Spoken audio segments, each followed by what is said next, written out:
Now you have DNA in your cells, ये आपका DNA, now this is your DNA. अब DNA तो बैठा है न्यूक्लियस में, अगर डीएनए ने सेल से कोई काम करवाना है, डीएनए कहाँ बैठा हुआ है? न्यूक्लियस में। अगर डीएनए ने सेल से कोई काम करवाना है तो डीएनए क्या करेगा? क्या डीएनए खुद जाएगा काम करवाने के लिए? क्योंकि सेल की जो काम करने वाली मशीनरी है वो सारी की सारी साइटोप्लाज्म में, भाई डीएनए खुद कहाँ बैठा है? न्यूक्लियस में। अब अगर एनर्जी बनानी है कौन बनाएगा? माइटोकॉन्ड्रिया, कहाँ बैठा हुआ है? साइटोप्लाज्म में। प्रोटीन बनाने कौन बनाएंगे? राइबोसोम, कहाँ बैठे हुए हैं? साइटोप्लाज्म में।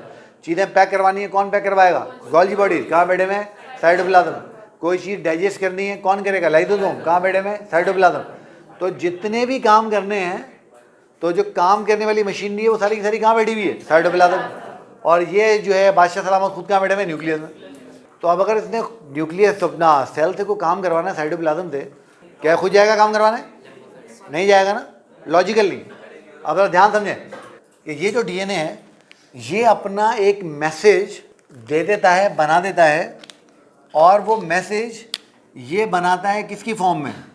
ये बनाता है आरएनए की फॉर्म। और वो आरएनए जो मैसेज लेके जाता है, हमने बात की थी, उसको हम कहते हैं मैसेंजर आरएनए। अब मैसेंजर आरएनए को मैसेंजर आरएनए कहते ही इसलिए हैं क्योंकि वो डीएनए के मैसेजेस को कैरी करता है और साइटोप्लाज्म तक पहुंचाता है। तो जैसे ही साइटोप्लाज्म को पता चलता है कि यार ये मैसेज आया है, साइटोप्लाज्म उसके हिसाब से काम करना शुरू कर देता है। जैसे अगर आर्मी चीफ रावलपिंडी में बैठा हुआ है ना, आर्मी चीफ कहाँ बैठा होता है? रावलपिंडी में, पिंडी में, क्योंकि जीएचयू कहाँ है? पिंडी में। तो अगर आर्मी चीफ को कराची में कोई काम हो तो वो खुद तो नहीं आएगा ना, वो क्या करेगा? जो कोर कमांडर कराची है उससे पैगाम पहुँचा देगा, कोर कमांडर साहब वो काम कर लेंगे। तो अब इस बात को समझना है। आप देखो ये क्या बन गया? ये बन गया तुम्हारा एमआरएनए। ये क्या बन गया तुम्हारा? एमआरएनए। वो प्रोसेस जिसमें डीएनए एमआरएनए में कन्वर्ट होता है, इसको कहते हैं ट्रांसक्रिप्शन। क्या कहते हैं बेटा इसको? ट्रांसक्रिप्शन। ट्रांसक्रिप्शन, तो ट्रांसक्रिप्शन क्या है? Formation of mRNA from DNA. तो डीएनए से एमआरएनए बनने का जो प्रोसेस है, the process is called transcription. अब ट्रांसक्रिप्शन के जादू से होगी क्या? जादू से तो नहीं होगी ना। तो हमें यहाँ पे एक बहुत ज़बरदस्त एंजाइम की ज़रूरत है, which is called RNA polymerase. क्या नाम है उसका? ये जब आप इंटर में आएंगे तो आप पढ़ेंगे, यानी अगले साल आप लोग पढ़ेंगे कि क्या चीज़। तो आरएनए पॉलीमरेज ये काम करता है। अब जब भी डीएनए सेल से को काम करवाना चाहता है तो एमआरएनए हमेशा ये मैसेज लेके जाता है राइबोसोम के पास। किसके पास लेके जाता है? यहाँ लिख देता हूँ, राइबोसोम के पास। और राइबोसोम क्या करता है? राइबोसोम इससे प्रोटीन बनाता है हमेशा। इसलिए डीएनए जब भी कोई काम करवाएगा तो वो हमेशा प्रोटीन बनवा के करवाएगा, हमेशा। ये जो प्रोसेस है इसको कहते हैं ट्रांसलेशन। इस प्रोसेस को क्या बोलते हैं? ट्रांसलेशन। तो ट्रांसलेशन क्या है? It is formation of protein in accordance to mRNA. यानी वो प्रोसेस जिसके अंदर आप एमआरएनए बनाते हैं बिल्कुल वैसे जैसे एमआरएनए मैसेज लेके आया डीएनए से, ठीक है। और इसके लिए भी आपको कुछ एंजाइम की जरूरत पड़ती है, वो हम आगे बात करेंगे। अच्छा आप देखो मेरी बात सुनो, डीएनए से एमआरएनए बना, इस प्रोसेस को हमने क्या नाम दिया? ट्रांसक्रिप्शन का। ये मैं दोबारा इसको अगर यहाँ बना लूँ क्योंकि अब हम समझेंगे कि इसमें डिफरेंस क्या है। तो अगेन ये था तुम्हारा डीएनए, इस डीएनए से आपने बनाया एमआरएनए। ये प्रोसेस क्या हो गया? ट्रांसक्रिप्शन, ठीक है। ज़रा ध्यान से बात समझना, ये प्रोसेस क्या हो गया? ट्रांसक्रिप्शन। अब आइडियली इस आरएनए ने क्या करना है? प्रोटीन बनाने। फॉर्मूला यही है। मगर अगर ये आरएनए प्रोटीन बनाने के बजाय वापस जाके डीएनए बना ले,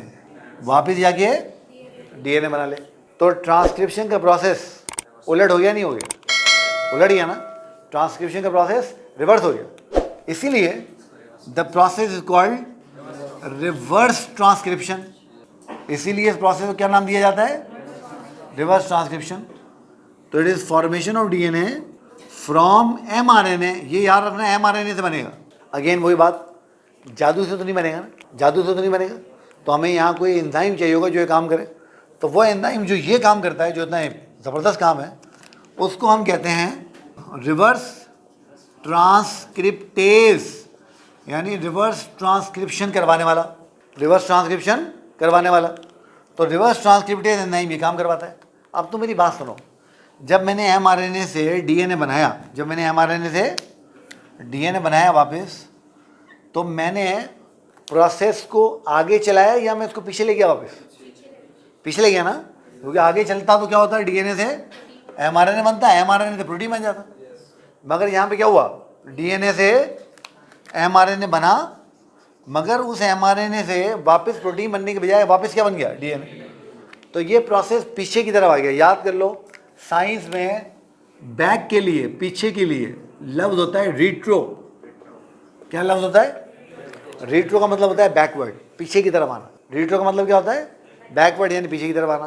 तो वो वायरसेस जिनके पास रिवर्स ट्रांसक्रिप्टेज होती है, यानी जो इस प्रोसेस को बैकवर्ड डायरेक्शन में चला सकते हैं, those viruses are known as retro viruses. उनको हम क्या बोलते हैं? Retro viruses. और HIV is an example of retro virus. HIV जो है वो रीट्रो वायरस की एग्जाम्पल है।